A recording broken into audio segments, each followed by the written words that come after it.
Hey, wait a minute. We're missing a piece. Yeah. Bedford Black. I'm trying to remember who was on the. It was fun. I only remember Larry Evans, but there was a bunch of Russian grandmasters. It was fun. It was a lot of fun. You're too young to have been part of the Soviet chess school. I was born in Soviet Union, though. Oh, you were? Yeah. Yeah. Is it cool if I bounce on it, though? Yeah, bounce all you want. Yeah, you gotta keep. You gotta stay in shape. You gotta stay in shape. Is there an earthquake in Petaluma? Yeah. Oh yeah. We got big earthquakes here. Where in Russia are you from? From Uzbekistan. Uzbekistan. Oh, yeah. Cool. We're going to be in St. Petersburg in the fall. Hey, Mark, there's a creamy corn cob on the screen there. I see a brain. I don't see any creamy corn cobs. No, they're right there in the chat. Oh, yeah, that's the name of the chat. There's chat. Costco chessboard. See, the chess guys are, yeah, this is, I would have brought a good one in had I known. Oh, this is good. That's nice. We are ready to go whenever you are, sir. All right. So, we'll bring in Dr. Risman right at the beginning, or okay, and 10 minutes roughly. All right. Okay, I have to say, every once in a while I get to do an interview on something I'm really interested in. As you probably know, if you've watched me, I'm a big chess buff. I'm a what they call a patzer. That means I'm not very good, but I love playing chess. And what I really love is meeting people who are really, really good, like Timur Gareyev. He is a grandmaster of chess. Timur, great. Welcome to the new Screensavers. Yeah, thank you, Leo. But you also like to play a special kind of chess, blindfold. Yes. Yes, this is the passion I've discovered several years ago. And not just one game at a time, many games at a time. Yeah. I started off playing chess when I was 7 years old. My grandfather taught me how to play. You grew up in Uzbekistan. Chess is huge in all of the former Soviet Union, right? It's a common pastime activity in Uzbekistan. Back in my home country, we actually drank a lot of your tea just now. But people sit down and drink tea, and then it's like chai khana, kind of like in lotus position, and then they'll have a wooden chessboard like this, and you know, just slowly play through the game, kind of like a siesta tradition. And instead of it, you just kind of zone out playing chess. So for years, of course, the Soviet Union dominated chess, and still produces some of the best chess players in the world. In fact, many of our best players in the United States are Russian grandmasters. Have you relocated to the U.S.? Are you a U.S. resident now? Well, nowadays I travel. Citizen of the world. Citizen of the world, yeah. I don't have a permanent place that I stay. Last place I lived was Las Vegas. I lived there for about a year. You play poker? Play poker quite a bit. I used to have a lot more passion for it. Yeah. Surprisingly enough, it's just a little bit slow for me. You know? Chess, there's no game slower than chess. Actually, there is. It's called Go, and I've been watching. Have you been watching this Go championship between the computer AlphaGo? I've heard a lot of people brought it up. It sounds fascinating. So, tomorrow you're doing what they call a blindfold simul, an exhibition of simultaneous games. How many games are you going to play? So I'm going to face 35 boards. So 35, actually might be a few more, because some of the players are going to team up to face me. So I'll play 35 opponents blindfolded simultaneously. So you keep 35 games in your head the whole time? Yes. To clarify, the idea is that you say, I'm going to announce my move, and my opponents will announce their move back. So we actually say the move. They'll have a set, but you're going to be wearing a blindfold. Yeah, keeping the blindfold So you'll say on, E4, and I'll say E5, and then you'll continue to move every time you come to the board. Yeah. And you don't say, oh, where's your king? You know the position when you get to the board. Yes. Yes. Now, we have joining us a neurologist, a neuroscientist from UCLA, and the Risman Memory Lab, Dr. Jesse Risman. Dr. Risman, welcome, first of all, to the new Screensavers. Thanks for joining us. Thank you. Yeah. You've studied Timur. Are you using functional MRIs to watch him play? So we were very excited to have the opportunity to work with someone with this remarkable ability that he has, and it really is astonishing. If you think about it, how he can keep so many boards, 35 or more, active in in memory and shift between them without experiencing interference and getting confused about which piece positions were present in each game configuration. So during our first opportunity to work with him in the lab, we gave him a battery of cognitive tasks, different tests of memory and attention and spatial processing. And then we also had the chance to put him in an MRI scanner and look at his brain anatomy and brain function. So we did a series of scans, and we're still just beginning to analyze the data to see if we can find some exceptional characteristics of his brain that might underlie this ability that he has, that very few people that I've ever interacted with or know people, in fact, can do what he does. So it's really a challenge to see if we can understand it better, but we were excited to have the opportunity to search through his brain data and find neural correlates of this ability. You don't feel like a freak, Timur, when they do this, like a freak of nature? Well, they say if you want any kind of abnormal results, you gotta have abnormal behaviors to go with it. Yeah, but I don't think this is abnormal. This is remarkable. We here in San Francisco, of course, celebrate our own international master, George Koltanowski. For years had the record, blindfold record, but I think it's Miguel Najdorf, the famous grandmaster,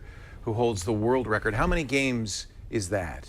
Well, it's pretty fascinating, actually. The story behind it is it's 45 games that Miguel Najdorf played in, I believe, either Sao Paulo or either in Argentina or Brazil. He can't remember, ladies and gentlemen. He can't remember. He played two, which were very high in number. Yeah. So did he? How does he? I mean, do you win most of these games? he did accomplish more than 80% of the wins. Are you? You're not playing pure wins. You're not playing other grandmasters. You're playing expert players. What level of players do you typically play? But on average, I'll probably face a chess player of about 1,500 strength, which that's indicates, average club player kind of. Yeah, that's a chess player. You imagine, like, if you go consistent about chess, you could probably reach that level within 3 to 5 years. Yeah, I got about 1,800, so I would also be in that range. Not a great, not a master, not a professional player, but good enough to kind of give you a little bit of a challenge. I mean, it's not like they're just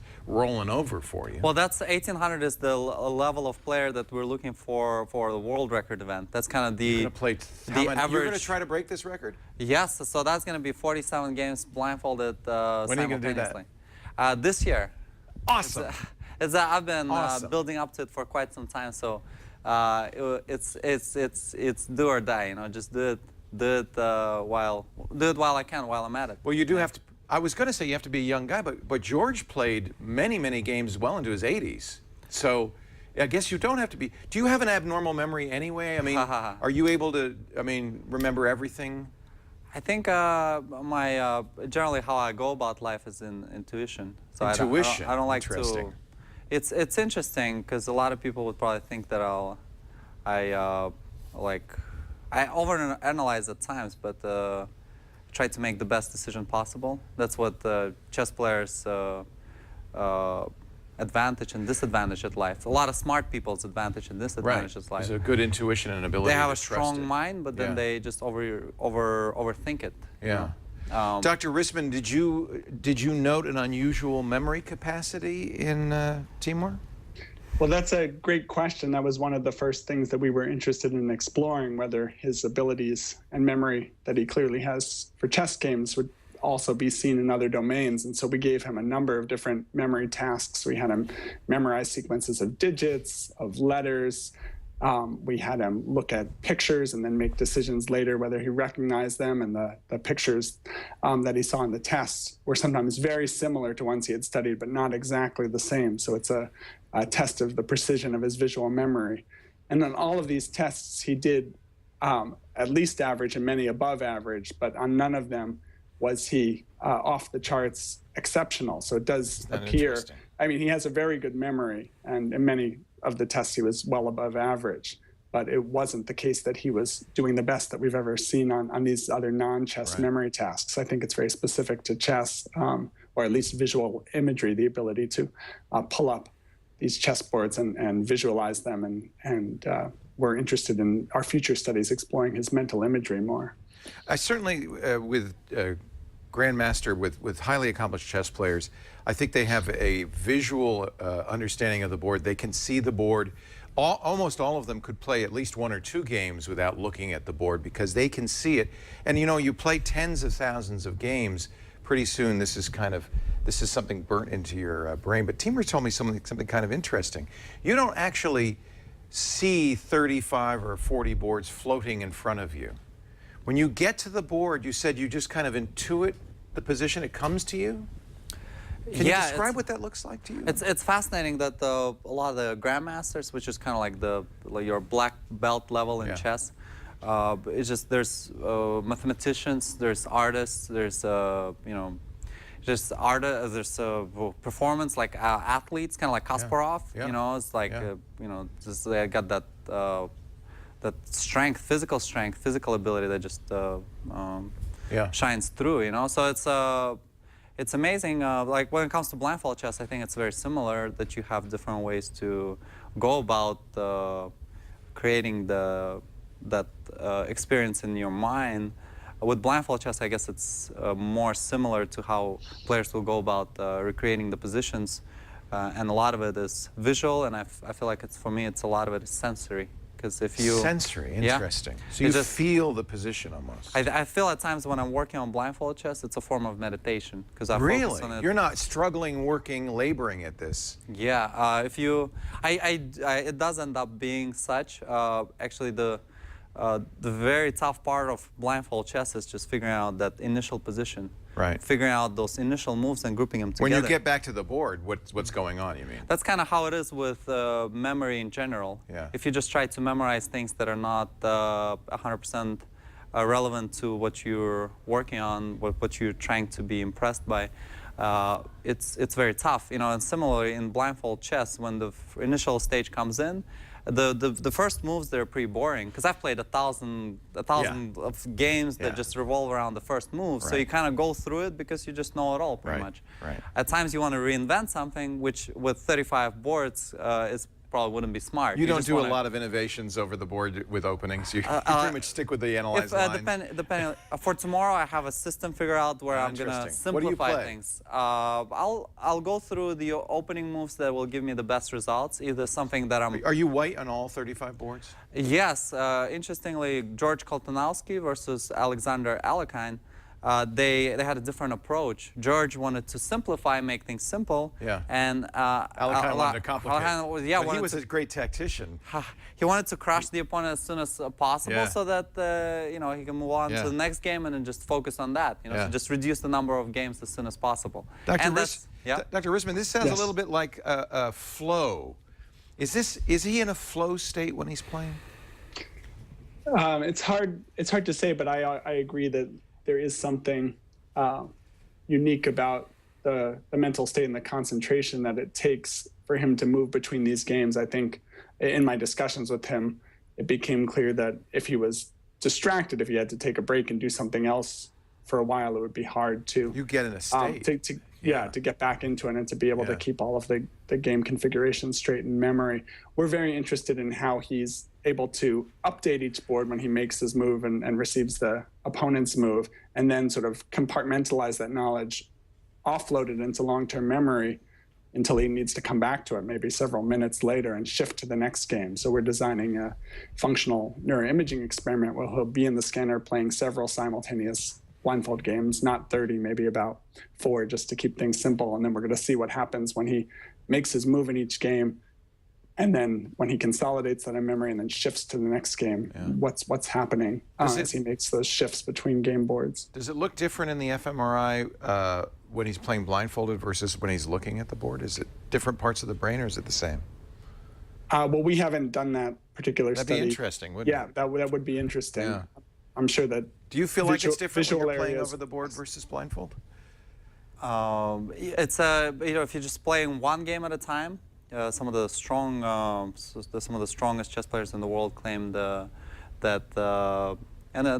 seems true to me. They actually did statistics on it, where you know, blindfold chess is actually very similar to just playing chess over the board. Yeah, because you're looking 20, 30 moves ahead sometimes. You're seeing a variety of positions as you're playing. You're not just looking at this position. So in a way, you're playing many games at the same time. Yeah, the challenge, your play over the board, blindfolded, at times will be even stronger than Really? while seeing the board, because I think you just let go and then you. I think you maintain greater level of focus. Interesting. It feels Yeah. it feels You have to refreshing. get in that state. I'm Yeah, sure. exactly. Yeah. What's your record so far? My record up to this point is 33 games. 33 games. Blindfolded, which I've actually played 3 years ago. And So- you're here training because I know tomorrow you're going to do a training match and do 35 games tomorrow in Santa Clara, California. Is there a website people can go to if they want to know more and maybe come see and watch you play? Yeah, it's blindfoldking.com. Blindfold And King. we're working on broadcasting the games. Oh, really? Good. I'd love to watch it. Yeah, I'd that'll love be to awesome. watch it. Yeah. Likely we're going to do that with Chess 24. Okay. We're going to make the... Chess 24 is when you're going to play Yeah. 50 games at the same time over a 24-hour period, so not all at once. Is that right? That's the ultimate marathon that I'm going for. And that would be a Guinness Book of World Record. Yes, that will be, basically anything 47 games and above will be the world record, as long as I get to win more than 80% of the games. I guess it wouldn't. I could lose 50 games. That would be easy. you gotta win a few of them. Yeah, some players claim they set the world record playing 120 games. Yeah, but you gotta win. And not against patzers like me. You gotta win against good players. This is really fascinating, Dr. Rissman. I'm sure it's a rare opportunity to kind of look into an unusual kind of cognition. Is it valuable, though, to learn? Do you learn something from this that you can expand to normal? I don't want to call you abnormal, Timo, but you are abnormal. Call me alien. That you can you extend this to some insights about normal cognition? I certainly hope we will be able to do that. The initial analyses that we're focusing on are comparing Timur's brain to a database of other chess masters who have had their brains scanned. There's a publicly available data set where 29 masters or grandmasters have been scanned with structural and functional imaging, and then 29 people who are age-matched controls. So we're processing Timur's brain according to the exact same protocol, and we'll have a comparison of where he is relative to those individuals. We also hope that some of the insights about his memory retrieval abilities and the brain regions he's engaging as he makes his moves and shifts between games and memory will provide insights into the possibilities for human memory more broadly. There are many people who are able to use their memories to do incredible feats, and chess is one such example, but there are a lot of different mnemonic strategies that people can employ to improve their memories, and that's another thing that we've been studying in the lab, and we hope that there might be some generalization between what he's doing in chess and what other memory experts are able to achieve in their domains of expertise. But you don't use a mnemonic, do you, for this? That's fascinating. What you can do with memory anchors, where you say I'm walking down a street and on the left is a fire hydrant, and you put all the objects you're trying to memorize. You can't really do that with a game of chess. Well, the fun part comes in when you closer towards the middle, and that's actually probably my strongest point. That's where the middle game. The middle game where things it's develop. very crazy, and it doesn't look like anything you've ever seen before. It's a unique position. Yeah, and I'm just trying to do it. Even I may at times, if I'm playing a player of beginner strength, and then I have an opportunity maybe to win a rook, a whole rook, okay? But then I have to trade queens.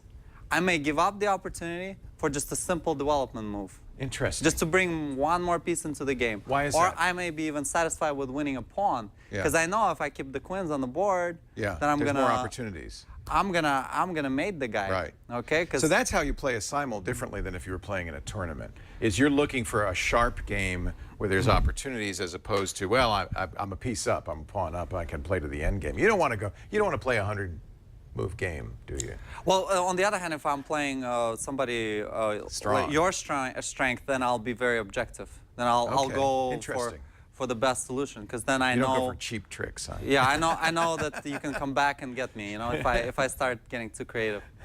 But with the research that we did together with Dr.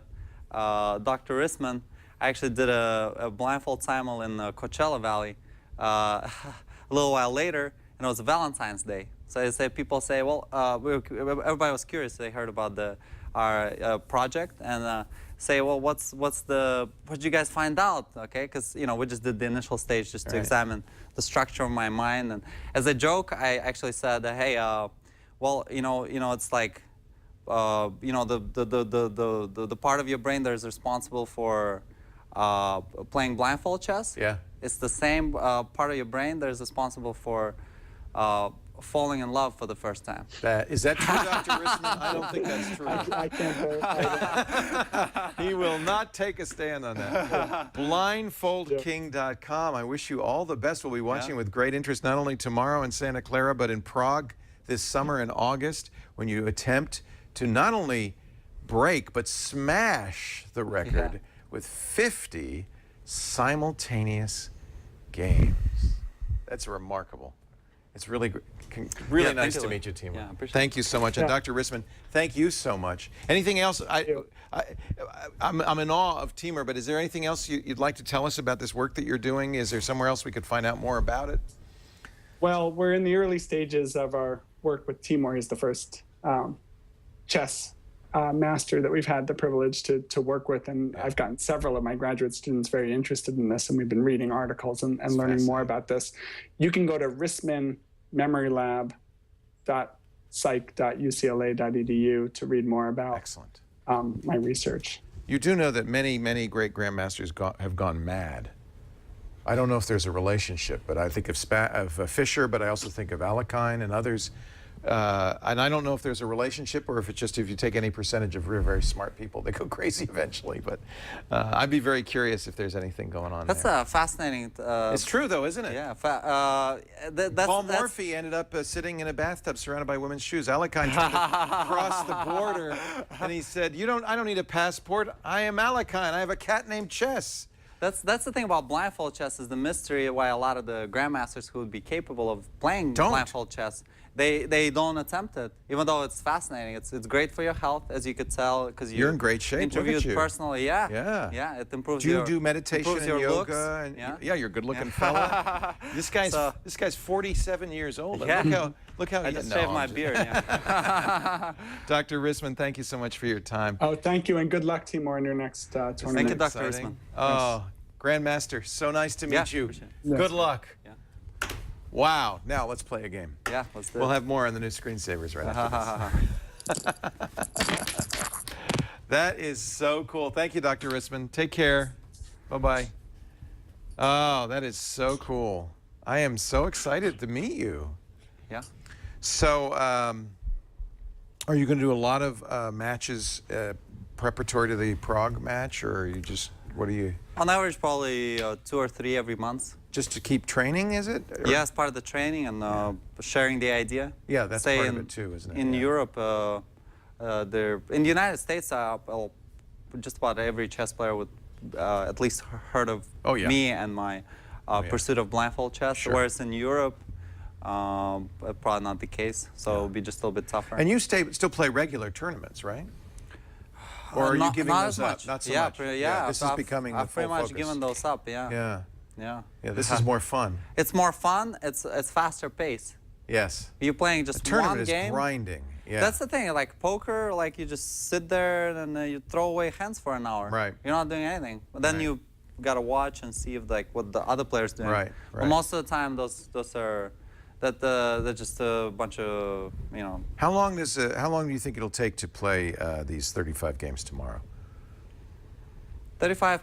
You probably get the first 10 are over almost instantly, right? 20 moves, right?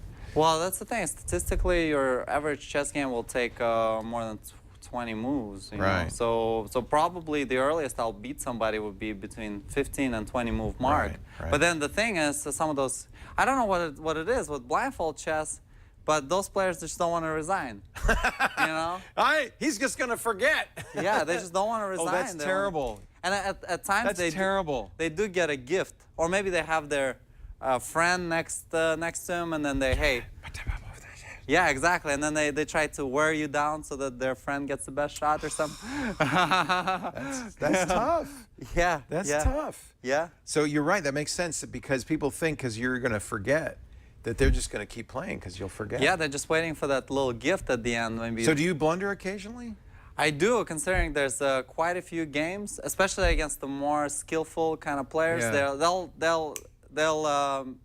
don't let you get away with they'll anything. have that little trick at the end, you know. Yeah. They'll think what you think you're thinking. That's where poker skills actually come in helpful at chess sometimes. Is you can anticipate what your opponent would be thinking. Right. Blindfolded, if you can figure out that, that's when you can get them. You know. That's interesting. So, they just hang in there to the bitter end. So, you think this will take 2 hours? So the whole event will take between 12 or 15 hours. So I'm thinking about probably about 12 or 13 hours. But the cool thing is, how do you do that? For me, that's super fun because I get to play very fast pace. Because from one game I go to the next one. Nothing boring about it. No. And at the same time, I'm spinning a bike. What? Really? Yeah, I'll be spinning a bike at the same time. Yeah. Why is that?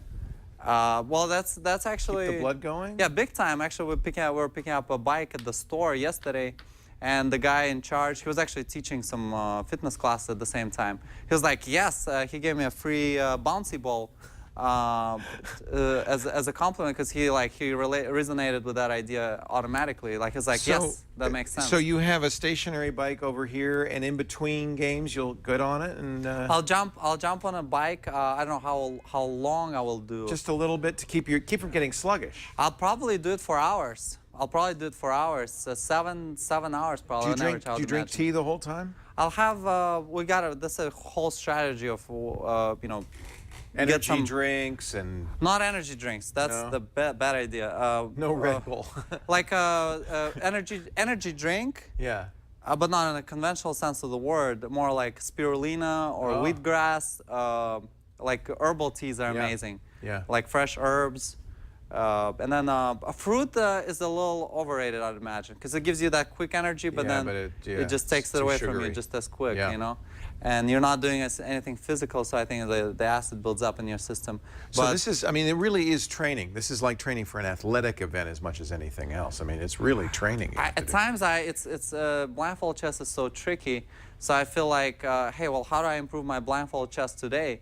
And when I'm not in the mood to exactly go and practice my techniques, I say, hey, I'm going to go and work out for a few hours. Yeah. Because I know building endurance is big. Yeah. Oxygenating my brain, that's an easy way to improve your life for the better, and especially become a better competitive player. That's awesome.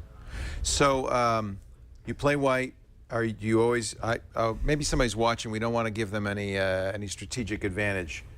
But do you play King's Gambit? Do you play sharper openings, or you don't play the Ruy Lopez? You're not slow. Ruy Lopez, actually, that's my classic opening. You like if that? I'm playing with black, that's the most likely opening that It's not very sharp, I'll get. For white, if white playing Ruy Lopez, that's the opening that I would most likely be facing. French defense or something that's a little more dynamic. The dynamic option would be, for me personally, would be Sicilian. Sicilian is black, yeah. Yes. But you don't play that. I do play Sicilian. Yeah. I create variety. And the cool thing about blindfold chess... So you won't play the same opening on every game? I won't. Actually, you don't want to, do you? You want them all to look different. When I just started off, I felt like, hey, if I just play similar kind of thing, especially the one that I normally play, it ends up ends up being confusing. So a different opening on every board almost. You have to deviate at some point to create that variety. Yeah. And at times you may play some kind of a sidekick move. Crazy move. Yeah. Some like to just make that distinctive. But yeah, exactly, to make it distinctive in your mind. Or this is the one where I put the G pawn on the... Your opponent may try to confuse you.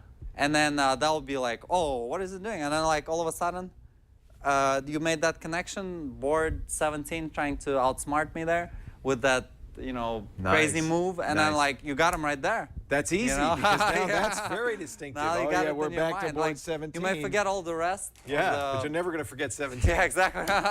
So there's a tip if you're playing tomorrow. Play boring. Yeah. Boring. Closed position. Closed position, grinding. no tactics. That's the thing. With open positions, things open up, and Sure. that's when you can get the king quick, Sure. get to that No, that's magical right. F7 square. That's right. Yeah. I yeah, stick yeah. the queen right there. That weak square. In closed positions, everything just starts piling up, and the process of maneuvering, Yeah. which I excel at in Oh, my you're good at that. in my regular game. Yeah. Like maneuvering Yeah. complex positions Yeah. where I can play the opponent really well. In blindfold chess, all of a sudden it becomes confusing just because there's all this Right. bugs, you know, Right. like trying to move around Right. each other in your head. You're like, okay, would you like a draw? Interesting. Yeah, no, that makes sense though. Yeah, I mean, that makes a lot of sense. So you try to go to sharp tactical positions, unique sharp tactical positions. How exciting.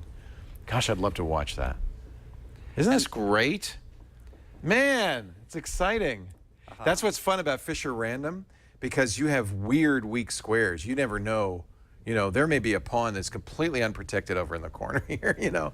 It's so strange playing Fisher Random. I'm doing a lot of that in 960 chess. That's the greatest masterpiece Alekine came up with. I could probably even Sure. recreate it right here real quick. I'll just do approximately. That's one of the sharpest games or sharpest ideas he came up with among his masterpieces. So let's put the king right about here. So this is one thing that is really interesting with professional players, and I was watching it with the Go players as well, is that they can, when you finish a game, you very often will go through the game, and they remember they don't have to look at what they've written down. They remember every position. They remember every analysis that they made. I mean, this is in Timur's head, and it's because I think you do develop a skill for remembering positions. There's something about, you know, you've spent so much time on the chessboard, you can see it. You really know it. It's the pattern recognition. So, like, let's say if I'm showing this game, Yeah, it's pattern recognition. which I actually should remember. Like, you know, I should remember the exact. I don't know. A lot you of don't need the moves. You just kind of know what happened. But that's the thing. A lot of the chess players have different approaches. Right. Carlsen would oftentimes be asked, "Well, what is this?" They just show him the position. Yeah. And he'll say, "Oh, that's like Korchnoi versus Right. Geller, Right. 1956, Right. such and such city, and all that," which is fascinating. But here, I just remember the pattern. So Alekine's white? Alekine is white. I just remember the idea. So as we spoke about this magical F7 square, the knight penetrates through, Whoa. and the knight comes in. It's Actually, forking the queen and rook, yes, but the king can just snap it off. So the king picks up the knight. Yeah. Okay, But and there's says, "Hey." but there's a weakness there on D6, isn't there? And then all of a sudden, white Or E6. goes ahead and Oh my throws in the God! queen right there. Snaps him off on E6. and black thinking, well, you know, there's a here goes a free Oh. queen. This is the king's march. He's going to Yeah. go for a little trip, isn't he? Yeah. So the king picks up And the then queen. the knight checks on G5. Yeah. Knight checks on G5. Yeah. Now the king has to move up again to D5. Yeah, but the thing is, the square is already taken care of. Oh, he can't. That's me. Look at that. Oh, that's beautiful. That's beautiful. He sacrificed a knight and a queen. At times, that's kind of what happens. That's Your beautiful, own 'cause of pieces that are weakness. the black's own pieces are blocking off the king's retreat. Yeah. That F7 weakness. That's beautiful. Yeah. How fun is that? So you're going to get a good night's sleep tonight. You're going to relax. You're going to go to the gym, have some tea, have a nice meal, not too heavy. Do you dream about chess after a simul? I just remember I was taking we woke up early today, right around 5 a.m. So to do some exercise done. But then later I was like, hey, I'm gonna take a quick nap, which turned into a long nap. So Good. So I don't remember. I just felt that one position that was in my mind. I woke up later. I was like, I don't know. I just felt like I was thinking about it for eternity, even though that position didn't really make much sense. You know? Interesting. So I guess my mind just He's feels working on it, engaged. though. Yeah, He's working on it. my mind is adjusting all the Yeah. little subtle refinements that I need Nice. to be able to pull off the feat tomorrow. This is great too because it gets kids excited about chess. I think they can see somebody doing something amazing and they go, that looks like that's interesting. Thank you, Timur. Thank you, Leo. Oh, you're great. I'm so excited. Yeah, he's not almost 50. What are you, 26, Yeah. 27? Just turned 28, 28. 3 or 4 days ago. Young yeah. man. But he'll be playing. But Koltnowski was doing this into his 80s. I mean, it was really amazing to watch George. You know, he probably couldn't tie his shoes, but he could play blindfold chess, you know? It's amazing. That's kind of where you get to understand that blindfold chess is helpful rather than detrimental. Absolutely. It keeps Absolutely. you engaged. Absolutely. You found something you love to do. Yes. You know, that's all you can ever hope for in life. Just find something you love. You did it. And the Good cool job. thing, you get to I get to combine it with a lot of other interesting things that I could Yeah. do, You see the world. like traveling. Yeah. Yeah. That's nice. Do you have a hobby? Multiple hobbies, I would say. It's like a hobby for hobbies. You know, just learning new things. Try different you know? things. Yeah. Yeah, learning new things. Yeah, that's nice. What? Skydiving? Yeah. Not a good hobby. 100 jumps? Wow. Yeah. You're very accomplished. Yeah, it gives you. I feel like skydiving gives you that tremendous focus.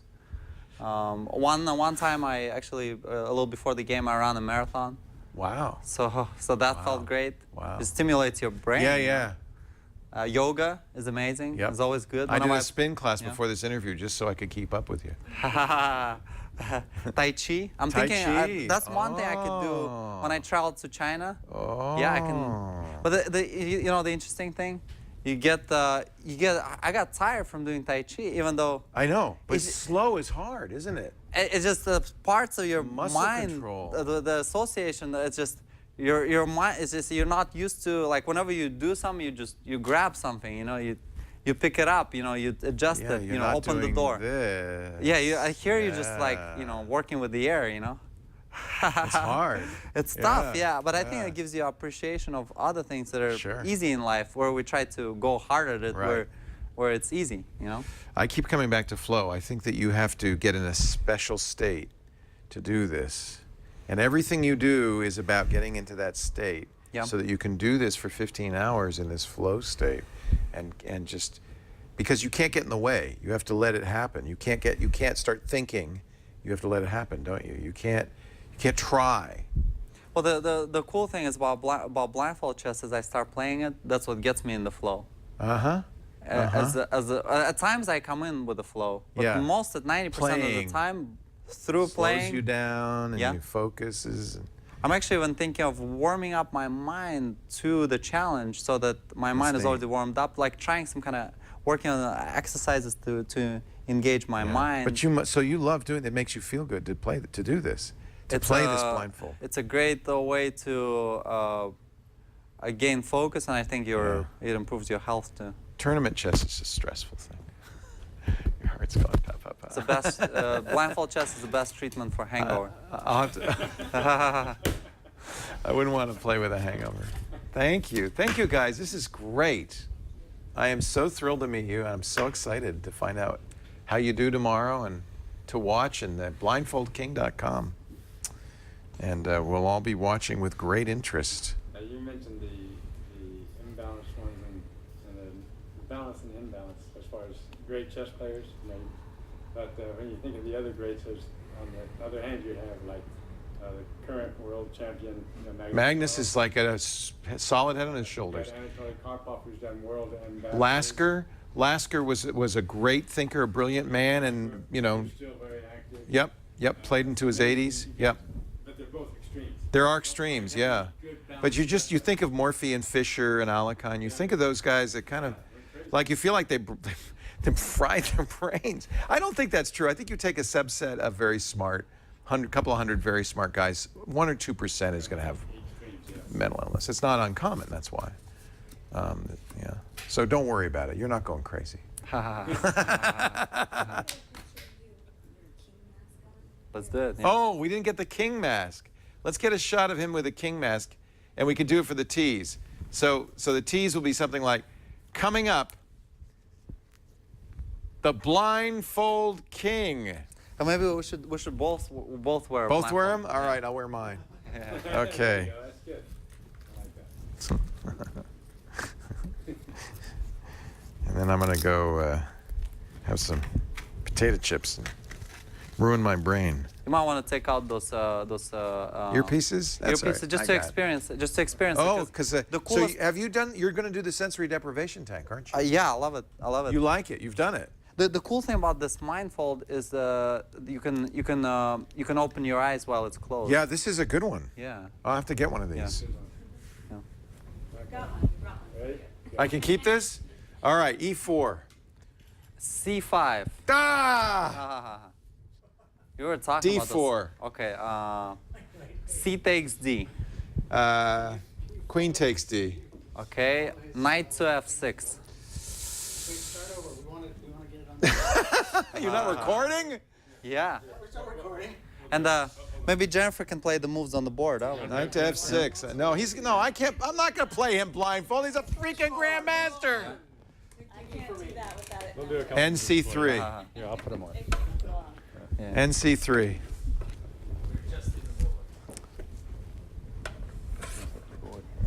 Yeah.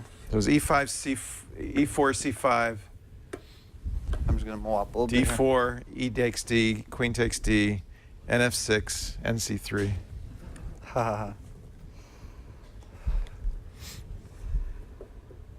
Now I'm lost.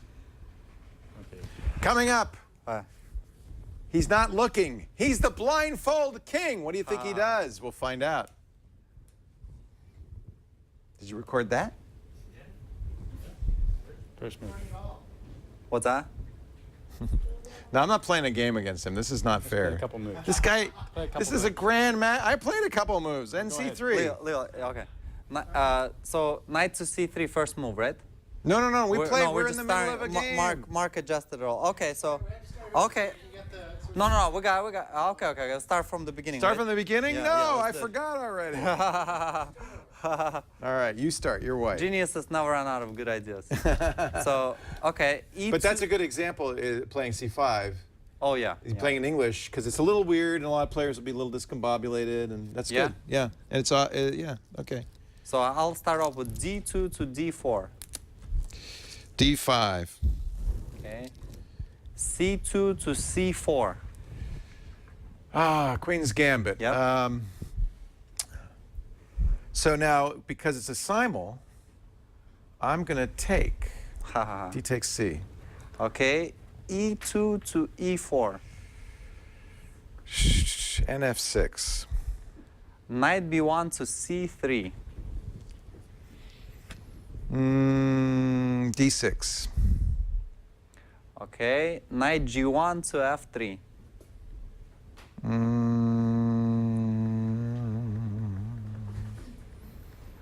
G6. Okay. Bishop C1 to G5. Bishop to C7. Okay. E4 to E5. I have no idea what's happening now. But I did okay for 5 moves, right? That wasn't so bad, was it? Good game. I resign. Oh, that's the position. Yeah. No, that was fun. That's fun. That's fun. You sank my battleship. Really cool. That's how blindfold chess I get a originated. headache Yeah. trying to remember the position, see? At first. It's like, at first. That might happen at first. That's the challenge of blindfold chess Yeah. is that you get into it. You get in that flow state. well, yeah, and I mean, kinda I like- kind of know the position. And it's kind of a Queen's Gambit, and I'm kind of seeing it. But I am, okay, now where's my knight? Okay, where, you know, I've played, like I said, in school, I would play against my friend like that. But it's hard after a while, you know, but it's fun. You can do one game. One game's not hard. 35 games, that's hard. I don't know how you do 2 games. That's awesome. Timur, you're great. Good luck. Yeah. Good luck. Appreciate it. This is fun. So this airs tomorrow, and we'll check in. When is the? Well, you won't be done by the time we We're were. gonna play it at the event. Oh, good. Oh, good. That'll be great. Can we get them a clip, or they just take it off the stream, or? We can, as soon as we have it edited, we can get it. That'd be better, because then you can time it. Actually, we can probably output you this whole thing if you want. If you want, you can air it off the stream, But we're not like a TV channel, so we're kind of inconsistent in timing, so you don't want to know exactly when it's going to be. So we could just give you an MP4. You could just put it on a Oh, thumb that'll drive. be amazing. Yeah, then you can just take it with you. Yeah. Yeah. It was good. It was fun. It was a great interview. It was really Yeah, fun. thank you, Yeah, yeah. it's a real pleasure meeting you. Really great. Really great. 80% win rate, is that the requirement? You have to win 80%? Yeah, yeah. And the thing is, it's not just 80% of points, it's wins. Wins. So like if you make draws, Draws it's like don't count. as good as losing. Because then that's how a lot of those masters, they accomplish the result. They're just, hey, Yeah, but I draw, think that's draw. right. You Yeah. should have to win. I agree. And you're not playing super strong players. I mean, you should, if you were playing over the board against those players, it'd be easy. So you should win. Yeah, your card just fighting chess. I think whoever came up with that, that's actually. Yeah, I think it's a good rule. Yeah. Yeah, you don't want draws. Draws are no fun. Ha ha ha. Good. We brought you a t-shirt too. Thank you. I will wear it. Ha ha ha. Thank you. I'll wear it tomorrow. You guys are great. Thank you for doing this. I really appreciate it. All right, Timur, we're going to unwire you. Yeah, it's pretty interesting because I gave a week of lectures over in Russia a couple of years ago on chess. Tell me when you stop it and I'll copy it off. Chess and business. I'll stop it now.